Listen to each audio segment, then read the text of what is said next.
Imane Khelif fights for gold to cap an Olympics filled with misinformed scrutiny. Paris, AP.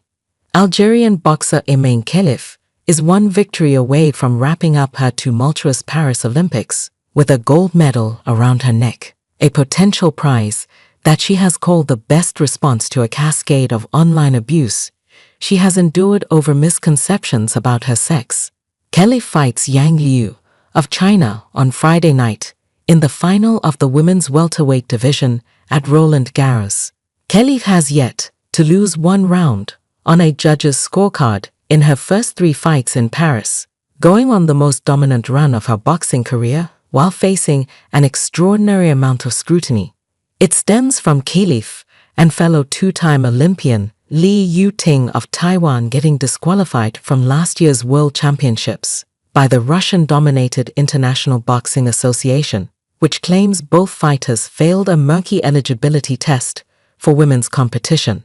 The International Olympic Committee took the unprecedented step last year of permanently banning the IBA from the Olympics following years of concerns about its governance, competitive fairness, and financial transparency. The IOC has called the arbitrary sex tests that the sport's governing body imposed on the 2 boxers irretrievably flawed.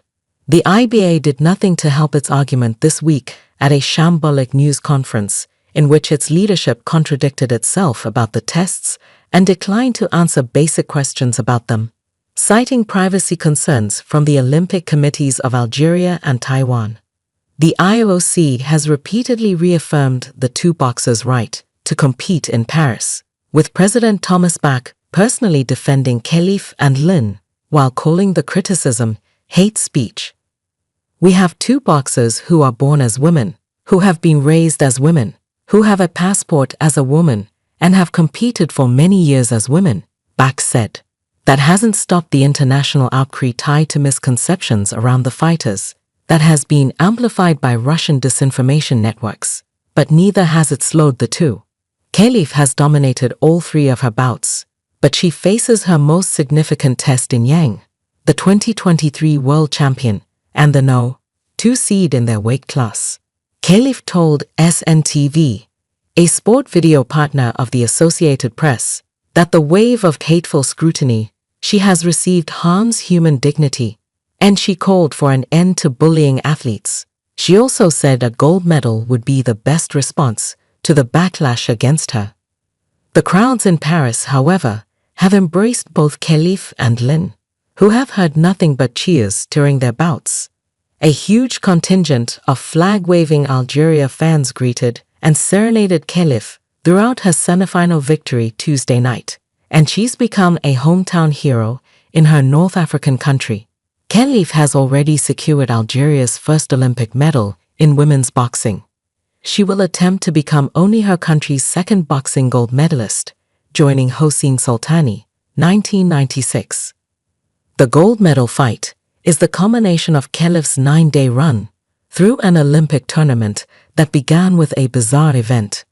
Khelif's first opponent, Angela Carini of Italy, abandoned their bout after just 46 seconds, saying she was in too much pain from Khelif's punches. An already brewing story suddenly became major international news, with the likes of former US President Donald Trump and Harry Potter author J.K. Rowling weighing in with criticism and false speculation about men competing with women in sports. Italian Premier Giorgia Meloni personally visited with Carini to share her condolences and to cast doubt on Khelif's eligibility. Carini later said she regretted her actions and wished to apologize to Khelif. The Italian newspaper La Stampa detailed Carini's mindset in the days leading up to the bout, describing pressure from both inside and outside her team to avoid the fight amid the growing speculation over Khelif's status. The IBA later offered to pay winners' bonuses to Carini and the Italian Boxing Federation, despite Carini's abandonment of the bout. The Italian Federation and Carini both rejected the money from the IBA, which volunteered the payments to all Paris winners and their teams despite having nothing to do with the Olympics. Lin also fights for a gold medal Saturday On the final card of the Olympics, she takes on Julia Ceremeta of Poland, with a chance to win Taiwan's first boxing gold.